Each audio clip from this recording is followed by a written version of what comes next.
దారిలో ఉన్న నా జీవితమును మేళ్ళతో నింపితివి.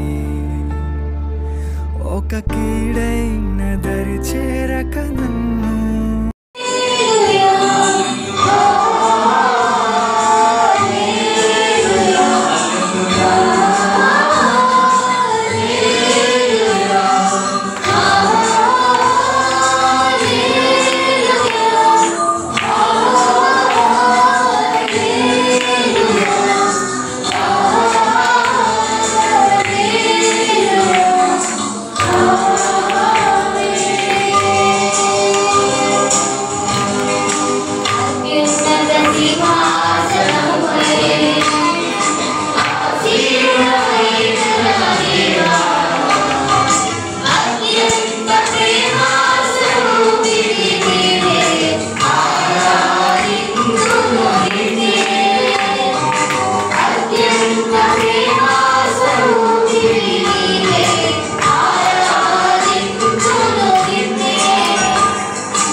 కష్టం వచ్చిన తొలగించి సన్నిధానంలో నిన్ను పెట్టుకొని స్థితించడానికి ఆరాధించడానికి ఇచ్చిన సమయాన్ని బట్టి ఆశను బట్టి ఆరోగ్యాన్ని బట్టి పొందున్నాను ప్రభు. అయ్యా మా కొరకు నేను ఎంతగానో త్యాగం చేసిట్లు అయ్యా, నువ్వు ఎన్నో సహించావు భరించావు నైనా స్థిరంలో అయ్యా. మేమైతే చిన్న మాట కూడా భరించలేని జీవితాలు నైనా అయ్యా.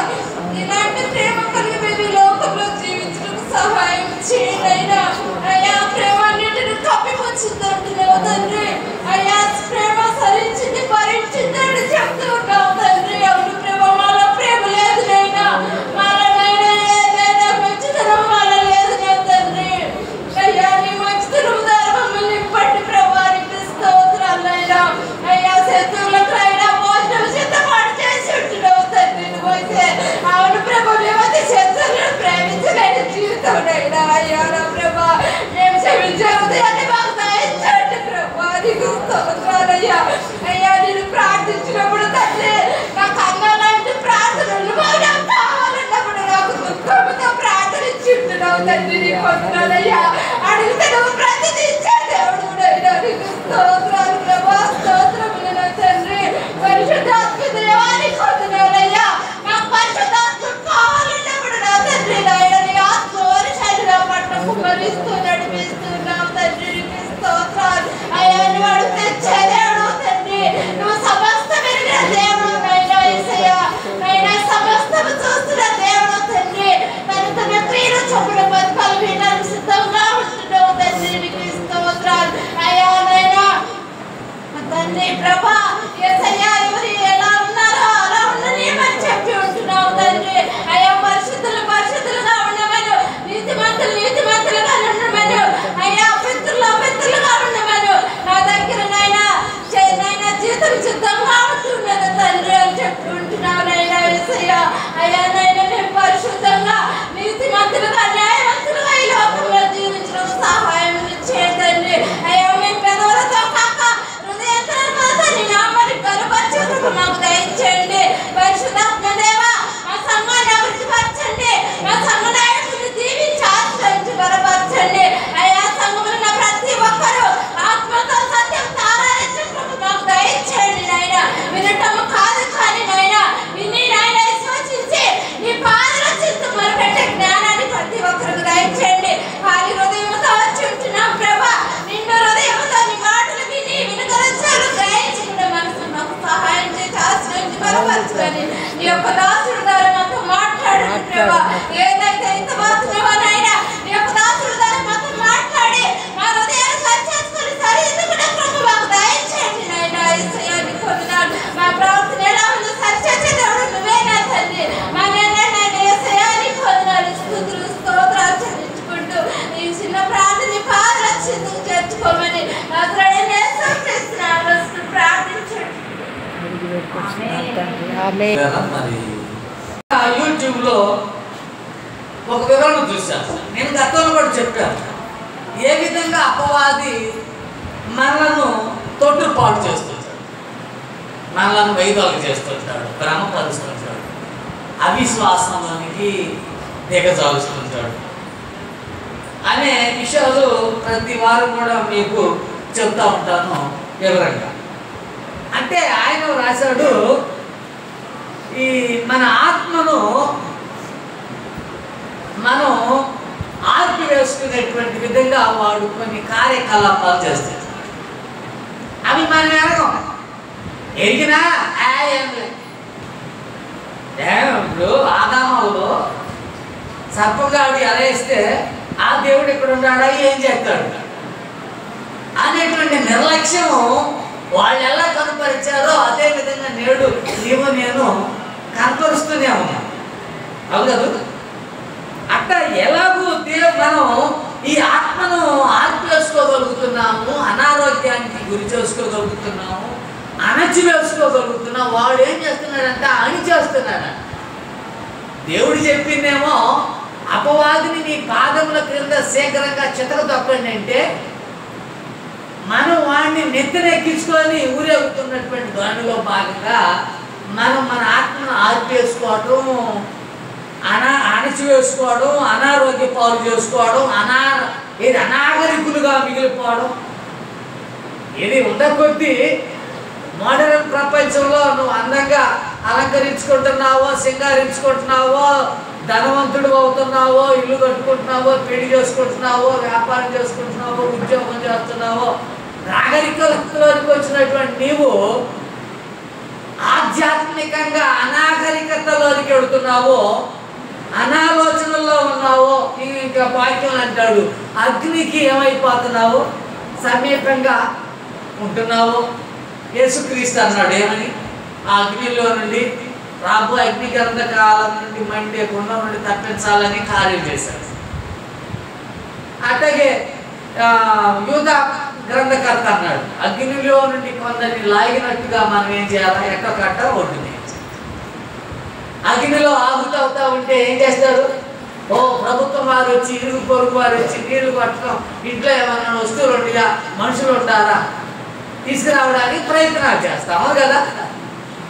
అలాగూ మన కార్యకలాపాలు ఉండాలని చెప్పేసి చెప్తాడు. ఎవరి విధి వాళ్ళకే. ఇప్పుడు నేను చెప్తున్న వివరణ నీకు చెప్తున్నానంటే నా విధి నేను ఒక చోట పౌలు గారు చెప్తాడు తిమోతికి రాస్తున్న పత్రికలో, ఎదుటి వారికి చెప్పేటువంటి నీవు బోధ చేసుకోవా అని చెప్పేసి మాట్లాడతాడు. నేను చెప్పేటువంటి వివరణ గురించి నేను కానీ పాటించకపోతే నా మనసు అప్పదు. నేను చెప్పినది నిజమా కాదు అనేటువంటి నిర్ధారణ ఏదో ఒక చోట నేను గెస్ చేయగలుగుతాను. కొంతమంది కూడా అన్నారు ఇదిగో పలానా విషయాల గురించి చెప్తారు చాలా బాగుందని చెప్తా ఉంటాను. అలాగే రీసెంట్లీ దేవుడు నన్ను ఆ పాట ద్వారా నన్ను అంటూ ఈ విరిగిన అలిగినటువంటి ఈ హృదయాలను అయ్యా నువ్వు అతికించిన ఆయన, నీవు సరిచేయిన ఆయన, నీ కాంతిని నీ శాంతిని మాలో నింపయ్యా. అవును, హృదయాన్ని బాగు చేయగలిగేటువంటి వాడు ఆయన. లోకంలో అంటారు ఇక హృదయం అర్థం లాంటిది, పగిలిందంటే అతుక్కోవాలంటే కుదరనటువంటి పని అంటారు. కానీ దేవుడు ఒక్కడు మాత్రమే సెటిలైట్ చేయగలుగుతాడంటే హల్లెలూయా. మనకి ఎలాగంటే వృత్తాంతాలు ఒకటి, పుట్టినప్పటి నుంచి కూడా కనుగుడ్లే లేనటువంటి వాడికి మళ్ళా కనుగుడ్లు తీసుకొచ్చాడంటే ఎంత గొప్పోడు. ఓచకాలోడు ఉన్నాడంటే బ్రతికిన కాలం అంటే బ్రతకాలి, కానీ మళ్ళీ ఏదైనా ప్లాస్టిక్ కాలను వేసుకోవాల్సి వస్తుందేమో, కానీ మళ్ళా కావులు సరిగా రావాలంటే వల్లపడినటువంటి పని. అలాంటిది మళ్ళా కాలుకు బలాన్ని ఇచ్చాడు అని అంటే ఎంత గొప్ప దేవుడు. ఒకసారి ఆలోచించేయండి. దైవత్వాన్ని, దైవ గొప్పతనాన్ని ఇంకా కూడా చాలా మంది చెవి చూడడం లేదు, రుచించడం లేదని చెప్పేసి కూడా చెప్పుకోవాలని చెప్తాను. అందుకని ఆయన చెప్తాడు ఆదివారపు రోజునంట ప్రయాణాలకు ఎక్కువగా ప్రయాణిస్తారంట.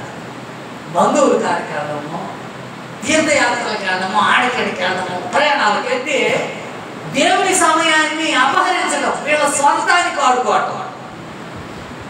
దేవుని కోసం వాడటం కాదు, దేవుని సమయాన్ని, దేవుని ధనాన్ని, దేవునికి ఇవ్వాల్సినటువంటి ప్రతిదాన్ని కూడా వీళ్ళ స్వంతానికి వాడుకునే వాళ్ళు ఉంటారంటే, కానీ దేవునికి ఇచ్చేవారిగా అంటే దేవునికి లాస్ కలుగు చేసేవాళ్ళు వీళ్ళ స్వార్థానికి, వీళ్ళ లాభాల కోసం తెలుసుకునేవాళ్ళు ఉన్నారంట లోకంలో. చూసారా? మనకు లాభం కావాలా, దేవుడికి ఏం చేయాలా, లాస్ కలిగించాలి. మేము సంతోషించాలా, దేవుడు ఏం చేయాలా, ఏడవాలా, దేవుడికి తప్పబడాలి. ఇదంతా మనుషుల యొక్క అంటే మనిషికి అంటున్నా. నేను ఒకసారి నన్ను చావు బతుకుని రద్దున్నాడు, ఇటు దెయ్యం ఇటు దేవుడు ఉన్నాడు మనిషిలో. వీడు ఎట్టున్నాడు, వీడు మనిషా దేవుడు ఇంకా రూఢికి తేట తెల్లని కాల నిశ్చల స్థితిలో ఉన్నాడు. దేవుడి వైపు మొక్కుతున్నాడా, దెయ్యం వైపు మొక్కుతున్నాడా తెలియదు. ఎప్పుడు ఆయన అంటాడు చివరికి ఫైనలైజ్డ్కి తెలియదు. ఇప్పుడు మాత్రం మధ్యస్థంలోనే పౌలు గారు కూడా అంటాడు, నేను లోకంలో ఉన్నానంటే నిజమే, ఏదో ఒక విధంగా ప్రభువుకు దూరంగా ఉన్నాను. ఈ దేహాన్ని విడిచిపెడితేనే ప్రభువుకు చెరువు కాగలుగుతాను.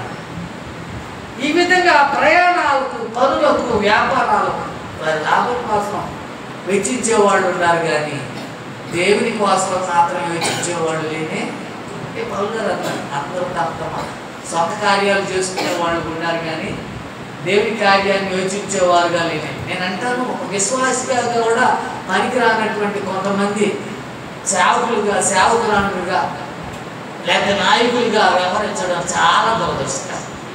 ఒక విశ్వాసిగా కూడా జీవితాన్ని గడించలేనటువంటి పౌలు గారు అన్నాడు, నమ్మకం కలిగి సామర్థ్యం కలిగిన వారే ఉండగలగాలంట. నమ్మకం లేదు, సామర్థ్యత లేదు, కానీ పెద్ద విశ్వాసులుగా భక్తిపరులుగా చాలా మంది అవుతున్నటువంటి వాడు. మా పాలెంలో ఒక వింతతో ఇది చెప్తాను మీకు. వింతతో అంటే లోకంలో జరుగుతున్న తలుపు ఇలాగే ఉందని చెప్పడంలో సందేహం లేదు. బైబిల్లో ఉంది కదా, బరియస్ అనేటువంటి వాడు, డబ్బు కలిగినటువంటి వాడు, సంఘంలో లేకపోతే పాస్టర్గా ఉన్నాడో విశ్వాసిగా కొనసాగుతున్నాడు, డబ్బు ఉండేవాడు. ఇది డబ్బు కోపం దొరుకుతున్నా రంగు చెప్తున్నా. అసలు దాని భర్త ఉన్నాడు, పిల్లలు ఉన్నారు, ఊరుందో అడ్రస్ లేదో పోయింది. ఒక మంచి ఉన్నాడు, ఫంక్షన్ వచ్చి చేరింది, భార్య చనిపోయేసరికి వచ్చి చేరింది. మేము పెద్ద ప్రవక్తిని అని చెప్పేసి ఓ ఏమో ఊరు వాడంతా బ్యానర్లు పెట్టేసుకుంటుంది, పాంప్లెట్లు పెట్టేసుకుంటుంది. అవనమేంటి ఏంటిరా, ఎక్కడి నుంచో వచ్చి వీడి కానింది ఎలా నమ్ముతారంటండి చెప్పండి.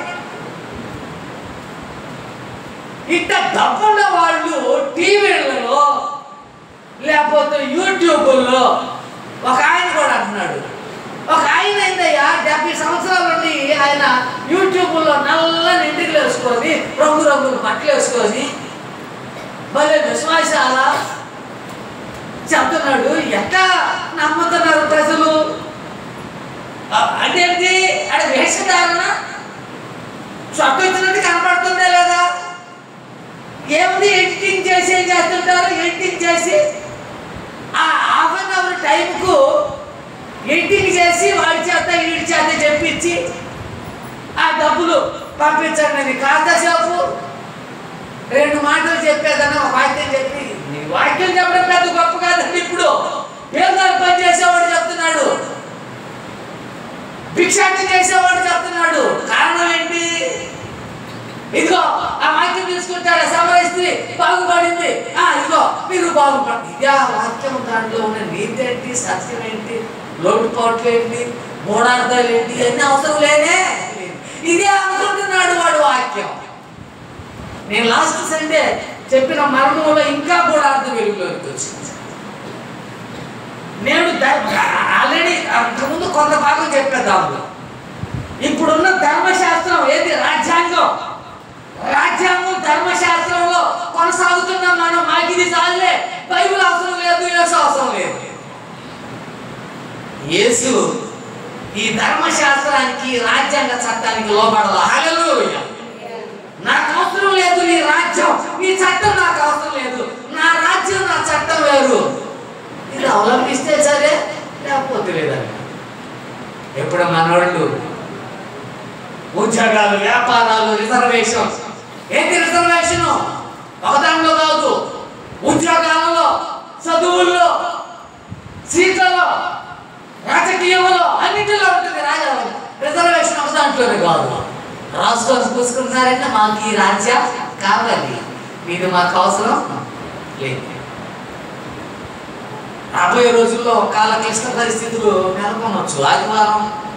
ఆదివారం కల్లంటే అయిపోయింది చెప్పాం కదా. ఇప్పుడు ఒక మార్గం చెప్పాం. ఆదివారాన్ని ఎట్లా ఆడుకుంటున్నారు, దుర్వినియోగం చేసుకుంటున్నారు అవిశ్వాసులు.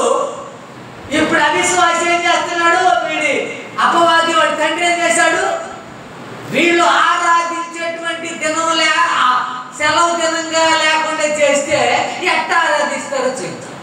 శుక్రవారం వెలుగులోకి తీసుకొస్తారు, సెలవు లేదు.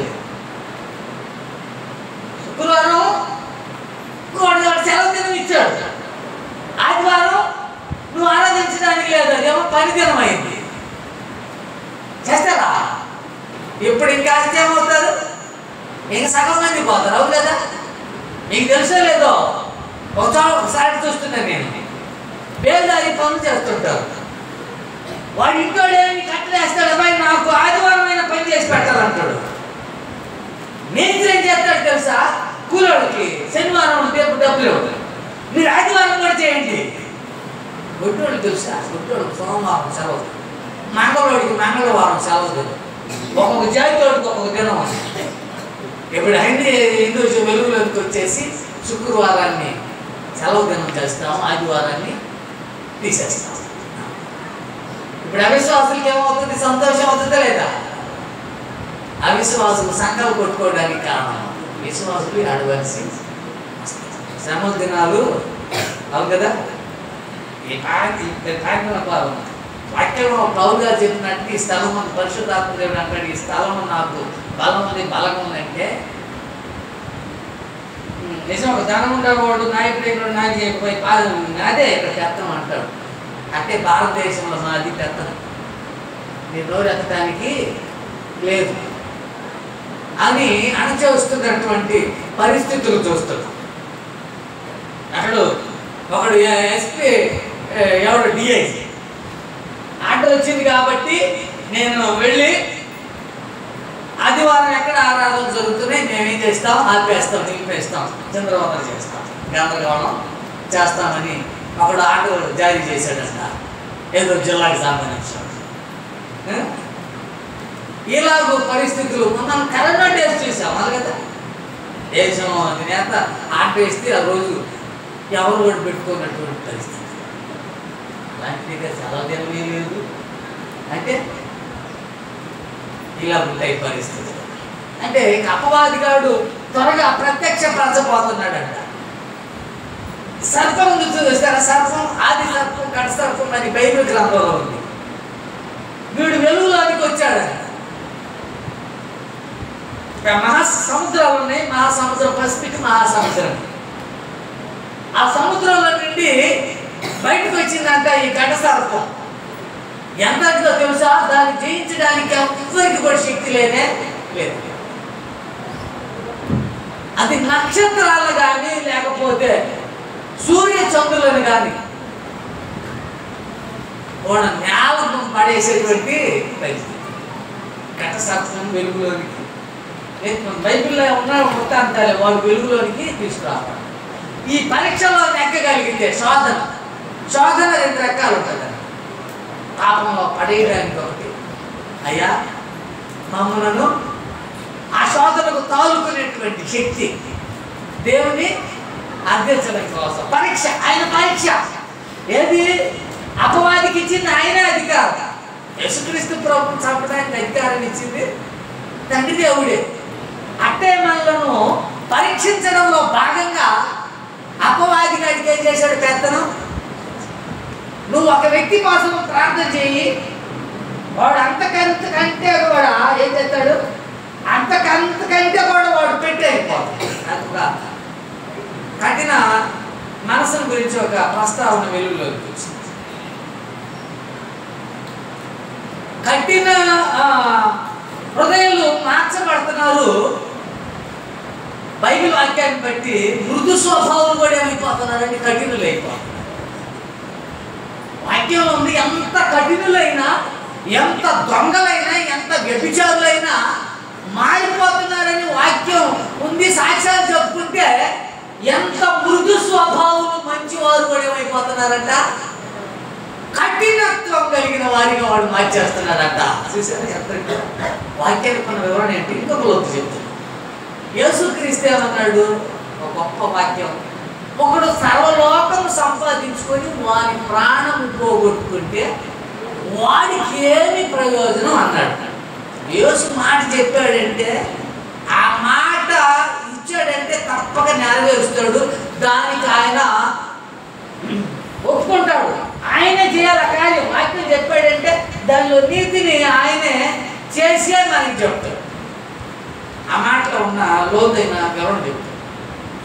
యేసుక్రీస్తు ప్రభువారే తన ప్రాణాన్ని సైతం కూడా బలిగా పెట్టడానికి వెనకాడలేదు. హల్లెలూయా. ఎందుకు? నేను సర్వలోకాన్ని సంపాదించుకొని నా ప్రాణం పోగొట్టుకుంటే ప్రయోజనకరం కాదు. నా ప్రాణం పోయినప్పటికీ కూడా దేవుని కోసం, నీతి కోసం, పరలోక రాజ్యం కోసం బ్రతకాలి. హల్లెలూయా. అది ఆయన మనకు మాదిరి చెప్పేది. మనమైతే సర్వలోకం, లోకం కాదు, చిన్న దాని కోసం, ఒక్క పూట కూటి కోసం, ఒక్క పూట భోగం కోసం. అవును కదా? ఇలాగో మనం దేవుని తృణీకారం చేసేవాళ్ళుగా, ఆయన కూడా యేసుక్రీస్తు వారు పరిశుద్ధాత్మ దైవం అన్నాడు. మీ వల్లనే కదా అన్ని జనుల్లో నా నామం తృణీకారం, అవమాన పాలు కావడానికి కారణం ఎవరంటే ఒకసారి విశ్వాసిగా ఉండి ఇప్పుడు అవిశ్వాసంలోనికి దిగజారిన వారి వల్లేనండి దేవుని నామం అవమాన పరచబడ్డానికి కారణం. ఎవరి వల్ల? ఒక అన్యుని వల్ల కాదు. ఒకసారి వెలిగింపబడి ఒకసారి విశ్వాసిగా ఉండి అవిశ్వాసిగా నల్ల చీకటిలోనికి పోయేటువంటి వారి వల్లే ఈ దూషణ పాలు కావడానికి కారణం చెప్పేసి రైట్ పెడుతున్నాం. మనం ఇంకా విస్తరించి మాట్లాడి ఇవి కూడా దీనికి వివరణ విషయాలు. మనము ఈ రోజున యోర్దాను అనుభవాలు చదువుతాం. యోర్దాను అంటే మొదట ఏంటి చెప్తారా? యోర్దాను అంటే ఏంటి? కొన్ని వివరణలు ఉంటాయి. కొన్ని విషయాలను బట్టి మనకి ఈజీగా అండర్స్టాండింగ్ కావాలి. అక్కడ ఉన్న వాక్య వివరణ బట్టి అక్కడ లేకపోయినా మనం అర్థం చేసుకోగలగాలన్నమాట. ఓ ఈ వాక్యంలో ఉన్నటువంటి లోతైనటువంటి సత్యం ఏంటి, నీతి ఏంటంటే యోర్దానులో బాప్తిస్మాలు తీసుకుంటున్నారు. యోర్దాను నుండి వైదొలి గారు అనేది ఏంటి కారణం? మొత్తానికి ఏదో చావు నుండి సంరక్షించబడ్డారు. హల్లెలూయా. బ్రతికించబడుతున్నారు. మరణం నుండి వెలుగులోనికి దాటింపబడుతున్నారు. హల్లెలూయా. ఈ వివరణలన్నీ ప్రతి ప్రస్తావనలో మనకు బహిర్గతమవుతాయి. యోర్దాను అనుభవాలు అంటే చావు నుండి సంరక్షించబడ్డాం, మరణం నుండి బయటపడ్డాం. బాప్తిస్మ వివరణ కూడా ఉంది. బాప్తిస్మాలు ఎక్కువగా యాడ తీసుకున్నారు? ఫస్ట్ యోర్దానులో తీసుకున్నారు. నేటి రోజుల్లో సరే ఏదో ఒక ఆలయం ఉంది, యెరూషలేమే ఆలయం కాదు. ఇప్పుడు అన్ని చోట్ల యేసు నామములో, యేసు రక్తంలో ఎక్కడ నదిలో నీళ్లు ఉన్నాయి, ఆ వ్యక్తి ఇక నీళ్లు పోతే దొరకవయ్యా అని చెప్పేసి బాప్తిస్మం తీసుకున్నాడు. ఒక నీటి మూలంగా అన్నాడు అంతే, కానీ యోర్దానులో మాత్రమే బాప్తిస్మం తీసుకోవాలని చెప్పాల. కాళ్ళు చేతులు పడిపోయేసి లాక్కొని వెళ్తా ఉన్నారు. గడ్డ పెరిగిపోయింది. ఏంటి పరిస్థితి అంటే ఊర కూర్చొని వస్తున్నది తింటా, మాంసాలు తింటా, ముందు తగ్గుతూ ఉంటే వచ్చి వేయబడింది కుదరని రోగం వచ్చి పడింది. కాయ కష్టం చేసేవాడు కొద్ది అన్నం తింటున్నాడు, ఆరోగ్యం ఉంటున్నాడు. లక్షల రూపాయల చేతం వచ్చి తింటా తిరుగుతా త్రాగుతూ ఉన్నటువంటి వాడికి ఏమొచ్చి పడింది? ఆపద వచ్చి పడింది, రోగం వచ్చి పడింది. ఒకసారి ఆలోచన చేయబడింది. పనిచేసేవాడికి ఏమో కూడు లేదు, నిద్ర లేదు. ఓర్కున్న వాడికి డబ్బు, గోడు, విశ్రాంతి. దేవుడు పిచ్చోడా. కరోనా డేస్లో అందుకే దెబ్బ కొట్టింది ఆయన. అవును కదా? మళ్ళా అలాంటిది వస్తే ఇంకా బాగుంది, ఇంకా విశ్వాసం బాగా పుంజుకుంటుంది అనుకుంటా. ఆ రోజుల్లో కొంతమంది విశ్వాసం పుంజుకుంటుంది. అవును కదా? కొంతమంది బయటతో కూడా దేవుడిని అనుసరించిన వాళ్ళు అవి చూస్తేనే ఎవరికైనా. అవును కదా? ఒకటి చచ్చాడంటే ఒకటి చచ్చాడు అనుకోడు, మనసులో పడుతుంది. అవును కదా? మనసులో పడుతుంది. అనుకోండి అందరూ చచ్చారు, నేను చేస్తాను, తాగి చచ్చారు, అందరూ తిరిగి చచ్చారు. అవును కదా? రైట్కి అవసరం లేదు మనకు అర్థమైనటువంటిది. యోర్దాను యొక్క అనుభవాలను చక్క చూసేద్దాం. మేము మన ఒక వచనం చూసామంటే మనకు క్లారిటీ వచ్చేస్తుంది. విస్తరించి నేను మాట్లాడాల్సిన అవసరం లేదు. ఆదికాండం 13వ అధ్యాయం 10వ వచనం. యోర్దాను అంటే అప్పో ఎలా ఉందంటే అలా ఉన్నటువంటి వివరణ అని చెప్పేసి రాస్తున్నాడు. 13వ అధ్యాయం 10వ వచనం చదువు. లోతు తన కన్నులెత్తి యోర్దాను ప్రాంతమంతటిని చూచాడు. యెహోవా సొదొమ గొమొర్రా పట్టణాలను నాశనం చేయక మునుపు సోయరుకు వచ్చే వరకు అదంతా ఎలాగుందంటే యెహోవా తోట వలెను ఐగుప్తు దేశము వలె నీళ్లు పాలు దేశమై ఉందంట. హల్లెలూయా. నాశనము చేయక మునుపు ఎలాగుంది?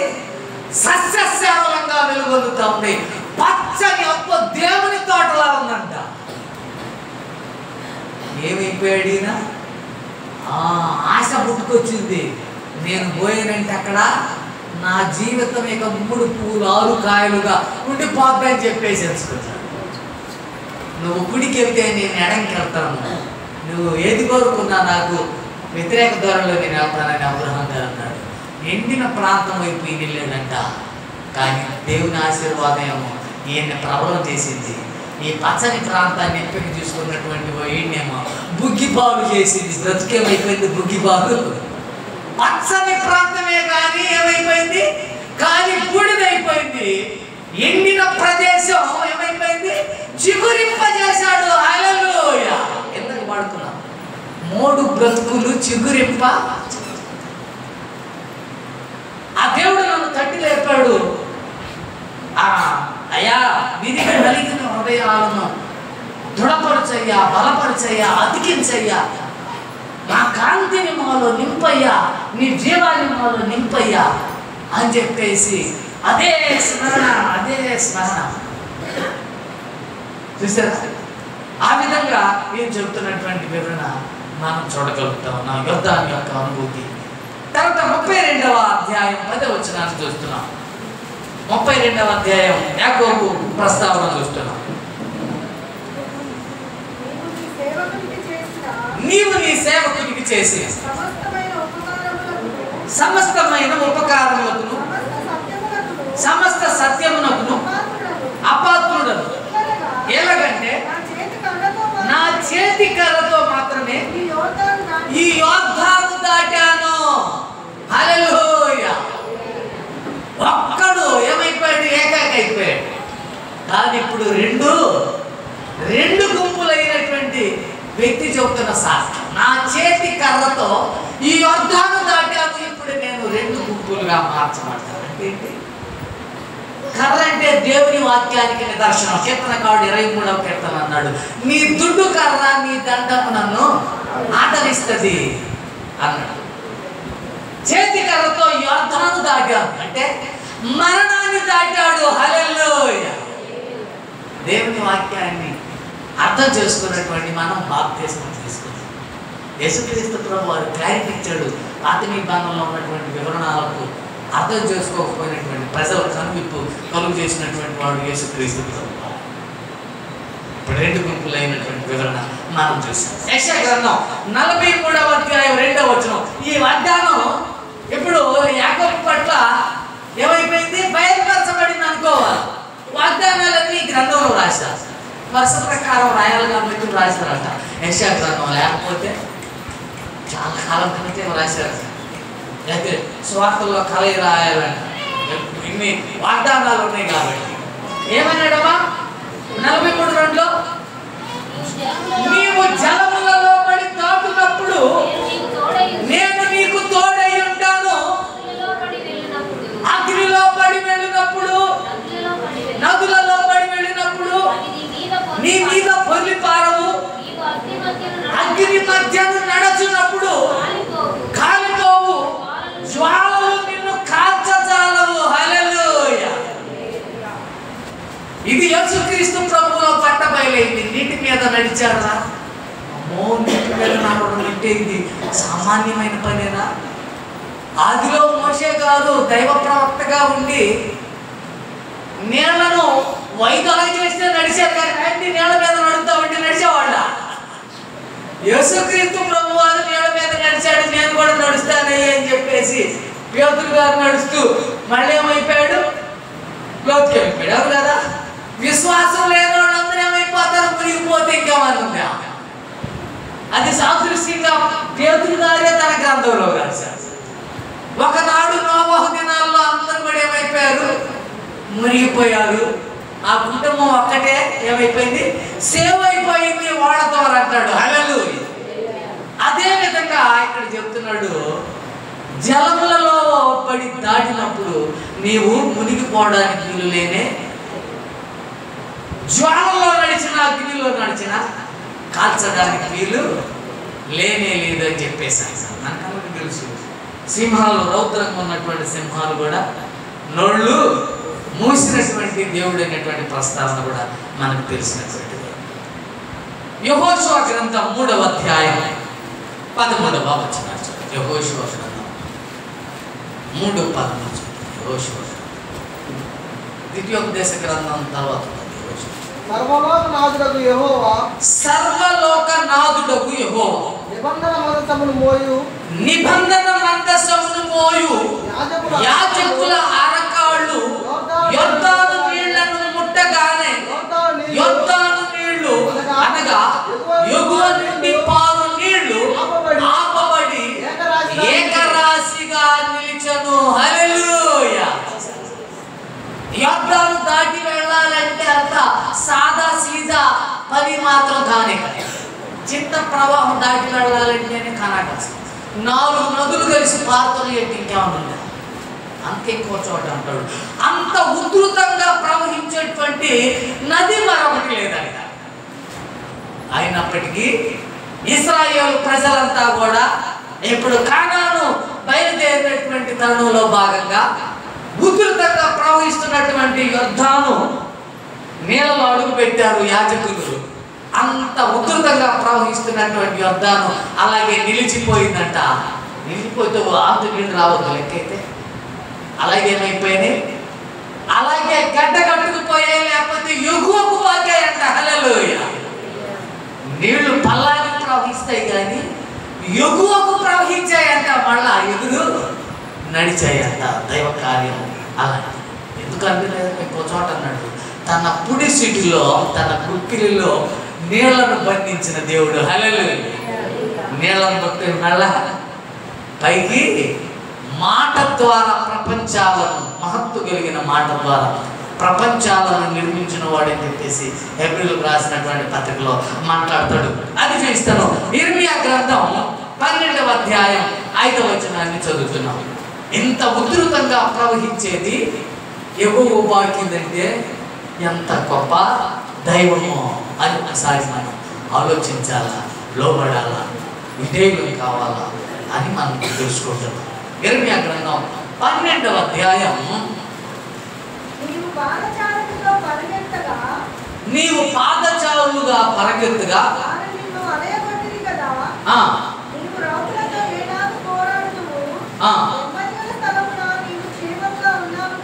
కదా యోర్దాను ప్రవాహముగా వచ్చినప్పుడు నీవేమి చేయుదువు అని చెప్పేసి అంటున్నాడు. ఆ రోజుల్లో సునామీ వచ్చింది, నిజమేనంట.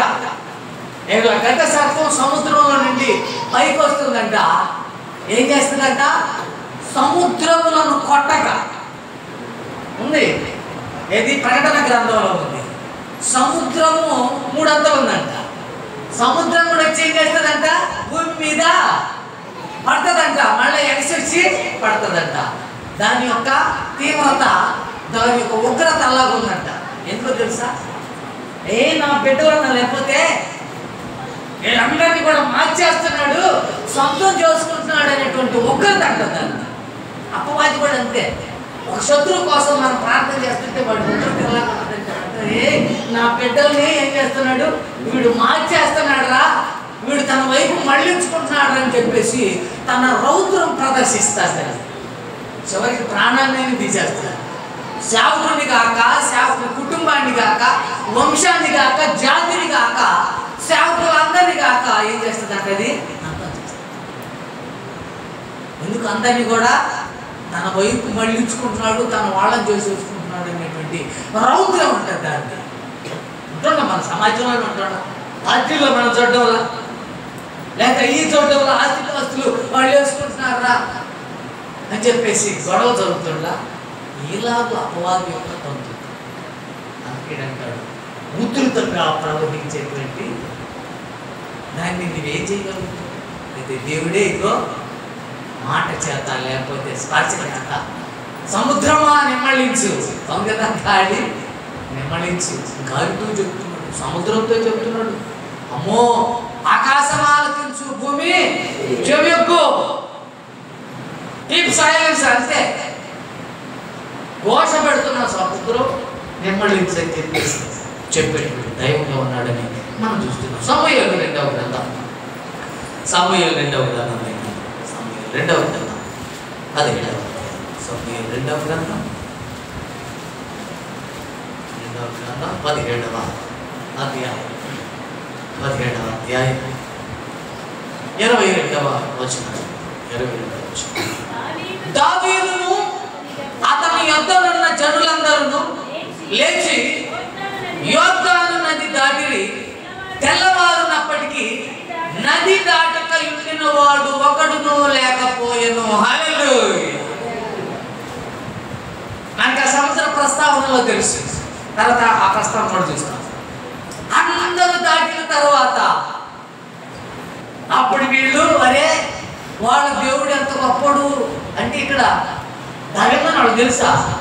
లేదురా, అది వాళ్ళ దేవుని మహాత్యం వల్లే దారి ఏర్పడింది. వాడు దాటారన్న సంగతి తెలిసినప్పుడు వెనక్కి తగ్గాల లేదా? వాడు దాటినప్పుడు మనం దాటితే ఏం పోయిందని చెప్పేసి అందరూ లోపలికి వచ్చారు. వాళ్ళందరూ బయటికి వెళ్ళారు. ఏమైపోయింది? మళ్ళా కలిసి. అదే విధంగా ఈగో దైవపక్షంగా ఒక భక్తుడు రాజుగారు యుద్ధాలు చేస్తూ ఉంటే వీళ్ళందరూ యుద్ధాలు ఏం చేశారంట? సవ్యంగా దాటారు. తెల్లవారి లోపల అందరూ కూడా.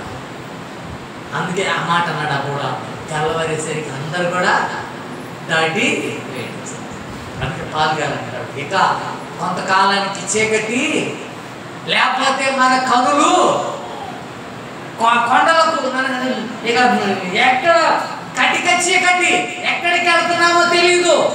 నిలవడంలా కాలు మన కింద లేదు. గుడ్డోడు ఉన్నాడు తెలుసా? గుడ్డోడు చేతిలో స్టిక్ ఉంటుంది. ఏది కఠినమైన నేలో, ఏది మెత్తటి నేలో దాన్ని బట్టి వాడు గెస్ చేస్తుంటాడు రోడ్డా కాదని. అంటే మనం కూడా ఏదైంది తెలీదు, అలాగే దిగిపోతూ ఉంటాం. అలాంటి పరిస్థితి అంట. ఇంకా కొంతకాలానికి ఇలాంటి పరిస్థితి జరుగుతుంది. చీకటి కమ్మక మునిపే, సూర్య చంద్రులకు చీకటి కమ్మక మునిపే మనం ఏం చేయాలా? వెలుగుండగానే మన దైవాన్ని కలిగి ఉండాలని చెప్పేసి ప్రవక్తలు చెబుతున్నటువంటి మాటలు మనం అర్థం చేసుకోవాల్సింది. రాజులు 2వ గ్రంథం 8వ అధ్యాయం ఇద్దాం. రాజులు 2వ గ్రంథం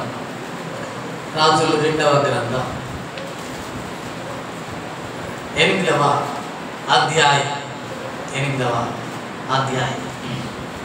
7వ వచనాన్ని చదువుదాం. మొదట ఆ తర్వాత 11వ వచనం.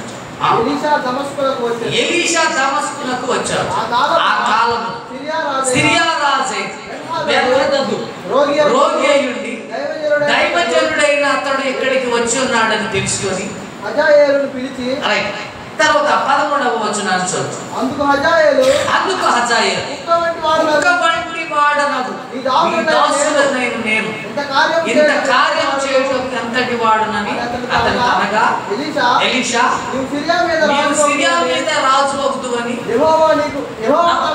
నాకు బయలుపరిచి ఉన్నాడని అతడు ఎలీషాను విడిచి వెళ్ళి తన యజమానుని యొద్దకు రాగా అతడు ఈ ప్రస్తావనలో ఎలీషావు ఏం చేశారు? యొర్దానును దాటినటువంటి వివరణ. మొదట ఏలియా కొన్ని దాటాడు. ఆయన చేతిలో ఏముంది? కంబళి ఉంది. అది దాటి దేవుడు ఎంత దూరం నడవమన్నాడు? కనీసం 40 దినాలు. మనం ఉపవాసాలు చేస్తున్నాం చూడండి. అలాగే 40 దినాల ప్రయాణం చేసిన తర్వాత దేవుడు పరలోకానికి తీసుకెళ్ళాడంట. హల్లెలూయా. ఇదేదిరా, ఒక 40 రోజులు ఏదో ఉపవాసం చేసి ఆ ప్రార్థనకు ఒక గంట వచ్చి వెళ్తున్నాం అంతే. మనం తుడిచేసుకుంటాం. 40 దినాలు ఉపవాసాలు ఎడిచేస్తారంటే ఒక గంట ప్రార్థన చేస్తున్నారు అంతే. అది ఏ విధంగా ప్రార్థన చేస్తున్నారంట? తన్నుకుంటూ గుద్దుకుంటూ చుట్లు పీక్కుంటూ చేస్తున్నారంట అని చెప్పేసి యెషయా-గ్రంథకర్త అంట. 40 దినాలు రాత్రులు పగుళ్ళు ప్రయాణం చేస్తేనే అప్పుడు పరలోకం తీసుకెళ్ళడానికి కారణమైంది. ప్రవక్తున్నాడు శిష్యుడు. ఇప్పుడు శిష్యుడు మళ్ళీ వెనక్కి తిరిగి వస్తున్నాడు. యోర్దానేమో మళ్ళీ యథావిధి కొనసాగుతుంది. ఇదేందబ్బా, ఇందాక నా గురువు గారు ఉన్నారు కాబట్టి ఇది పాయలైంది దాటి అని ఇప్పుడు ఏం చేయాలా? ఇటే చావాలా అనుకోలేదు. కానీ ఆ దుప్పటి మళ్ళా గురువు గారు ఏ విధంగా చేశాడు అలాగే దుప్పటి అదిగో ఆ నీళ్ళ మీద వేశాడు. మళ్ళా ఏమైందంట, మళ్ళా దారి ఇచ్చిందంట. హల్లెలూయా అంటే సేవ్ అయిపోయారు. ఆ దాటడం జరిగిందనే వివరణ ఈ వచనాల మధ్య మనం చూడగలుగుతున్నాం. ఇదే రాజుల గ్రంథంలో 5వ అధ్యాయంలో నయమాను యొక్క రాజు యొక్క కుష్టు బాగుపడినటువంటి వివరణ. ఇప్పుడు మాకెవరు కుష్టులో మేము బాగుపడాల్సిన అవసరం ఏమనుకుంటానే. భక్తులు ఇర్మియా గారు అన్నట్టుగా హృదయం అన్నింటికంటే మోసకరమైనది, ఘోరమైన వ్యాధి కలదు. అంటే ఇక దానితో ఆ పాప రోగానికి మించిన రోగం లోకంలో ఏది కూడా లేదు. నీకు ఒక రోగం వస్తే ఒకవేళ నీ శరీరాన్ని చంపుతుందే కానీ ఈ పాప రోగం వల్ల నీ ఆత్మనే చంపుకునేటువంటి ప్రస్తావన ఒకనాడు దాపరిస్తుందని గుర్తుంచుకోవాలా. చదవమ్మా 10వ వచనం చదువుకుంటా. ఎలీషా నీవు యోర్దాను నదికి పోయి 7 మార్లు స్నానము చేయుము, నీ ఒళ్ళు మరలా బాగై నీవు శుద్ధుడు అవుతావని అతనితో చెప్పడం జరిగింది అని రాశాడు. 14వ వచనం చదివేసి అతడు పోయి దైవజనుడు చెప్పినట్లు యోర్దాను నదిలో 7 మార్లు మునిగగా అతని దేహము పసిపిల్ల దేహము వలెనై అతడు శుద్ధుడు అయ్యాడు. హల్లెలూయా. నిన్న మొన్న పండుగ జరిగింది మనకి, హోలీ. మన రాష్ట్రాల్లో కాదు, మన దేశాలు కాదు, అన్నీ మనవాళ్ళు అలవచ్చుకున్నారు. ఆడలేవి అలవచ్చుకున్నారు పెళ్ళిళ్ళలో, లేకపోతే ఇంకొకటి చాలా కార్యాలు చెప్తున్నారు మనవాళ్ళు. అంతకుముందు లేవు. హోలీ అనేసి ఏంట్రా హోలీ? బైబిల్ ప్రకారంగా హోలీ అంటే మనది హోలీ బైబిల్. మన దేవుడు పరిశుద్ధుడు, మనం కూడా పరిశుద్ధులుగా పవిత్రులుగా ఉండాలని అంటే నియమాలు ఉన్నాయి. కానీ వాళ్ళ పండుగలు ఏంటో తెలుసా? వాళ్ళ పండుగలు పరిశుద్ధమైన పండుగలు కావు. తెల్ల బొట్లు వేసుకొని ఏం చేసుకోవాలంటే రంగులు జరుపుకోవాలి. తెల్ల బొట్లు వేసుకొని రంగులు జరుపుకోవాలి. పనికి వెళ్తా, ప్రత్యేక పనికి వెళ్తాడు. ఏం చేస్తాడు? ఆ మాసిన కొట్లు మట్టి కొట్లు ఉంటాయి, లోపల ఒకటి పాతి వేసుకొని అవి వేసుకొని వెళ్తాడు. కొండపైన కూడా అంతే. దాన్ని మంచి కొట్లు వేసుకొని వాటిని చంద్రవందలు చేసుకుంటారు. లోకంలో పండుగలు ఇలాగే ఉంటాయి. అపవిత్ర పండుగలు, అపవిత్రమైన కార్యకలాపాలు జరిగించుకునేటువంటి కార్యక్రమాలు. కానీ దేవుడు మన దేవుడు పరిశుద్ధుడు కనుక మనం కూడా పరిశుద్ధులుగా పవిత్రులుగా ఉండాలని నియమావళి కూడా ఉంది. ఎలా పవిత్రపరచబడతాం, పరిశుద్ధపరచబడతాం? ఆయన రక్తములో మనము పవిత్రపరచబడతాం. హల్లెలూయా. ఈ రక్తంలో పాపం ఉందంట, ఈ రక్తంలో క్రోధం ఉందంట, ఈ రక్తంలో ఏయో ఉన్నాయి. అందుకని యెషయా గారు అన్నాడు 1:18లో, ఇప్పుడు మీరు కెంపు వలె గొర్రెబొచ్చు వలె హిమము వలె తెల్లని వారు కాగలుగుతారన్నాడు. హల్లెలూయా. యోహాను గారు పత్రికలో రాశాడు, 1వ పత్రిక 7-9 వచనాల్లో రాశాడు. యేసు రక్తం ప్రతి పాపము నుండి మనలను కడిగి పరిశుద్ధపరచబడుతుంది, పవిత్రంగా తీర్చిదిద్దుతుంది అన్నాడు. హల్లెలూయా. వాళ్ళేమో అపవిత్రులుగా తెచ్చబడుతుంటే మనమేమో ఈ విధంగా తెచ్చబడతా ఉన్నామని చెప్పేసి మాట్లాడుతున్న వ్యవహారాలు చూశారు. మత్తయి సువార్త ఫైనల్ వర్సెస్లోకి వచ్చాం. యేసుక్రీస్తు ప్రభువారు ఇచ్చినటువంటి డెఫినేషన్, చేసిన కార్యం, పౌలు గారు చెప్పినటువంటి భావోపదేశం, ఈ రెండు చూసేసి ముగిస్తాం. మత్తయి సువార్త 3వ అధ్యాయం, మత్తయి సువార్త 3వ అధ్యాయం 5వ వచనం. ఆ సమయమున యెరూషలేము వారును యూదయ వారందరును యోర్దాను నదీ ప్రాంతముల వారందరును అతని యొద్దకు వచ్చి తమ పాపములు ఒప్పుకొనుచు యోర్దాను నదిలో అతని చేత బాప్తిస్మము పొందుతూ ఉన్నారు. హల్లెలూయా. ఎంత విచిత్రం అండి! యేసుక్రీస్తు ప్రభువారు వచ్చి ఇప్పుడు 2000 సంవత్సరాలు, 2025 సంవత్సరాలు అయిపోయినా కానీ ఎంతమంది కలిసి బాధలు చెప్తా ఉంటే ఒక్కళ్ళు ముందుకు బాప్తిస్మానికి రావడం లేదు. కానీ ఆయన ఎంత ఆవేశంగా, ఎంత ఆత్మవశంగా వశుడై వాక్యం చెప్తున్నాడో ఒకసారి ఆలోచించేయండి. రాకముందే ఆయన నామాన్ని గురించి ప్రకటన చేస్తూ దేవుని రాజ్యాన్ని గురించి ప్రకటన చేస్తూ ఉంటే ఆ ప్రాంతాల వారందరూ కూడా గుంపులుగా వచ్చి యోర్దానులో బాప్తిస్మాలు, ఇది అసలు ఆ జ్ఞానం ఎక్కడిది? ఇప్పుడేమో నేను మన కుటుంబ ప్రాంతంలో కూడా చెప్పాను, మనుషులకు ఆధ్యాత్మిక జ్ఞానం, ఆధ్యాత్మిక పరిపక్వత లేనే, అవగాహన లేనే లేదు. సహజమైనదైతే జ్ఞానం కానీ చాలా ఉంది, కానీ ఆధ్యాత్మిక జ్ఞానం, ఆధ్యాత్మిక పరిపక్వత కొద్దిగా లేసమంతైనా కూడా లేనే. అంత అజ్ఞానపు రోజుల్లో, అజ్ఞానపు దశల్లో కూడా వచ్చి బాప్తిస్మాలు తీసుకుంటే ఇప్పుడు ఎంతగా కంప్యూటర్ జ్ఞానం వచ్చి లేకపోతే ఇంకొకటి ఎంత సంపాదన పొందులవి కూడా బాప్తిస్మానికి ముందుకు రా. అంటే ఏంటంటే మనుషులు ఎట్టంటే తెలిసి కూడా తెలియనట్టుగా. యెషయా గారు అన్నాడు, మత్తయి సువార్తికుడు కూడా రాశాడు, తెలిసి కూడా తెలియనట్టుగా, విని కూడా విననట్టుగా, తిని కూడా తిననట్టుగా, ఏమి ఎరగనట్టుగా, కపట నాటకాలు, కపట వేషకాలు. వాకులు కొద్దిమంది యాక్టర్స్ ఉంది, కానీ ఆధ్యాత్మికంగా అందరూ కూడా యాక్టర్స్. కొంతమంది యాక్టర్స్గా మనకి కనపడుతుంది, పెద్ద తెర మీద చిన్న తెర మీద. వాళ్ళకంటే మించిన యాక్టర్లు ఉండరు సమాజాల్లో, కుటుంబాల్లో. అది కదా ఏమో వాళ్ళు ఏంటంటే ఏదో బతుకు తెరువు మాత్రం ఎంచుకున్నారే కానీ వీళ్ళు నిత్య జీవితంలో యాక్టర్లుగా వెలుగుతున్నారు. అందుకే సుప్రభు అన్నాడమ్మా, వేషకైనా ఉంది కానీ పర్వత రాజ్యం వేషధారులకు లేనే లేదు అని చెప్పేసి ఆయన అన్నటువంటి వర్ణనలు విశేషమని చెప్పుకోవాలా. అయ్యా 13వ వచనం, ఆ సమయమున యోహాను చేత బాప్తిస్మం పొందుటకు యేసు గలిలయ నుండి యోర్దాను దగ్గరనున్న అతని యొద్దకు వచ్చాడు. హల్లెలూయా. అందుకు యోహాను, నేను నీ చేత బాప్తిస్మం పొందవలసిన వాడనై ఉండగా నీవు నా యొద్దకు వచ్చుచున్నావని ఆయన నివారింపజూచాను. కానీ యేసు ఎప్పటికి కానీ నీతి యావత్తు ఈలాగు నెరవేర్చుట మనకు తగి ఉన్నదని అతనికి ఉత్తరం ఇవ్వడం జరిగింది. హల్లెలూయా. ఈ విధంగా అనేకులు కూడా బాప్తిస్మాలు యుద్ధంలో తీసుకుంటున్నటువంటి వివరణ యేసు ప్రభువు అన్నాడు. దానిలో లోతైనటువంటి వివరణ చెప్పారు. ఈ లోకానికి మనము అప్పగించబడాలా. మనం పెద్దవాళ్ళమని కాదు, అందగాళ్ళమని కాదు, హోదా పరపతి గల వాళ్ళమని కాదు, జ్ఞానులమని కాదు, సజీవమని కాదు. మనం చావాలి, మన అనగా మనం తగ్గించుకోవాలి, విరిగి నలిగినటువంటి హృదయాలు కలిగిన వారిగా ఉండాలి.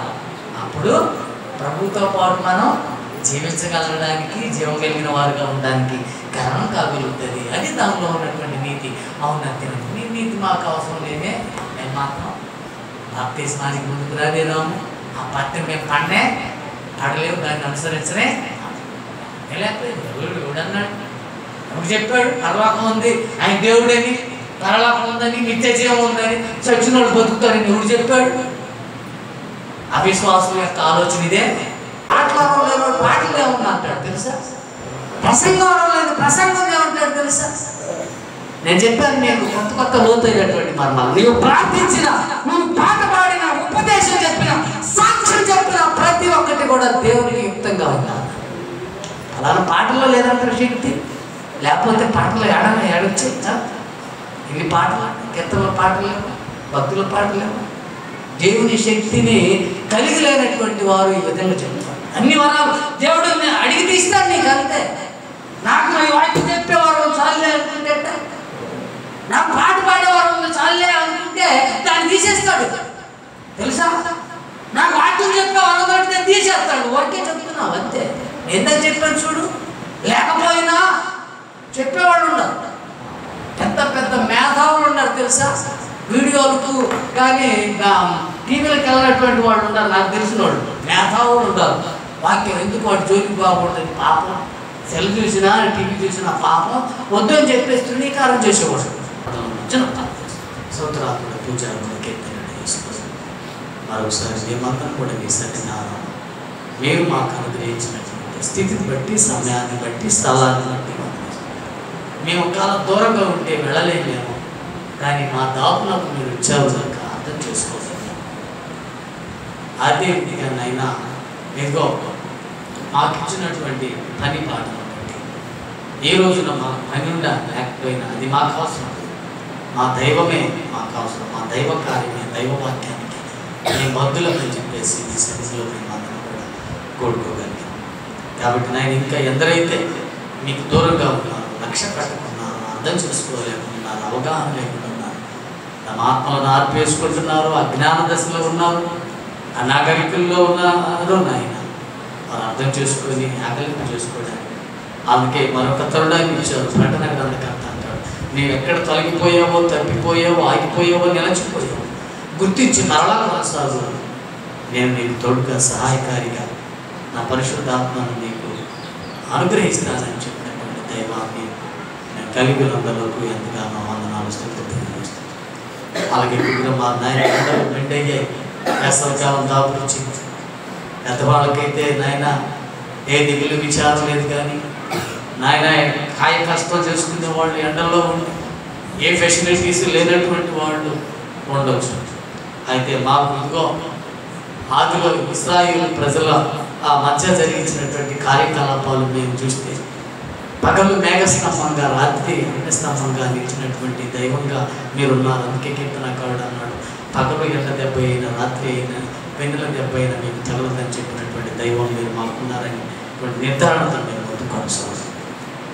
అలాంటి బిడ్డలను, దేవులను తండ్రి ఉద్ధరించండి. అలాగే నైనా మరి పనిపాటలు లేనటువంటి వారికి పనిపాటలు కలిగించండి, ఆరోగ్యాన్ని అనుగ్రహించండి, క్షేమాన్ని దయచేయండి, భక్తిని, విశ్వాసాన్ని పెంపొందింపచేయండి. తీసుకొచ్చినటువంటి కానుకలకు రెట్టింపు దీవిని అనుగ్రహించండి. మా స్వార్థం కోసం, మా భక్తి కోసం, అయినా మా సంపాదన కోసం, మా పేరు కోసం కాకుండా ఎదుగో మీకోసమయ్యే మేము పాటుపడేటువంటి వారిగా మమ్మల్ని అందరినీ కూడా మీ యొక్క పరిచర్యలో భాగంగా మమ్మల్ని అందరినీ వాడుకోండి. ఇంకా అనేకులను లేవనెత్తండి నాయన. నీకు అనేకులు మీకోసమని బిడ్డలుగా మార్చబడి బాప్తిస్మం తీసుకొని సంఘ సహవాసం కొనసాగడానికి కృప చూడండి. దినదినులతో మమ్మల్ని అందరూ కూడా నింపమని మీ ప్రియ కుమారుడు మా ప్రభు రక్షకుడైన యేసుక్రీస్తు నామములో ఈ మనవులన్నీ కూడా అడిగి వేడుకొనుచున్నాము తండ్రి. లోకమందున్న మా తండ్రి, నీ నామం పరిశుద్ధపరచబడును గాక, నీ రాజ్యం వచ్చును గాక, నీ చిత్తం పరలోకమందు ఎలాగో అలాగే నెరవేరు గాక. మన దిన ఆహారం నేడు మాకు దయచేసి, రావణస్తులను క్షమించిన ప్రకారం మనల్ని క్షమించు, మమ్మల్ని శోధనలోకి తేకీడును తప్పించు. ఎందుకంటే రాజ్యం, బలం, మహిమ నిరంతరం మీరై ఉన్నారు తండ్రి. ఆమేన్. మన తండ్రి అయిన యెహోవా యొక్క ప్రేమ, కుమారుడు క్రీస్తు యేసు ప్రభు వారి కల్వరి కుదిరే కృప, పరిశుద్ధాత్మ అన్యోన్య సహవాసం, త్రియేక దేవుని సంఘముగా కూడి యోర్దాను అనుభవాలు నెమరు వేసుకున్నటువంటి ప్రియ బిడ్డలందరికీ నీ సదాకాలం తోడై ఉండును గాక. ఆమేన్.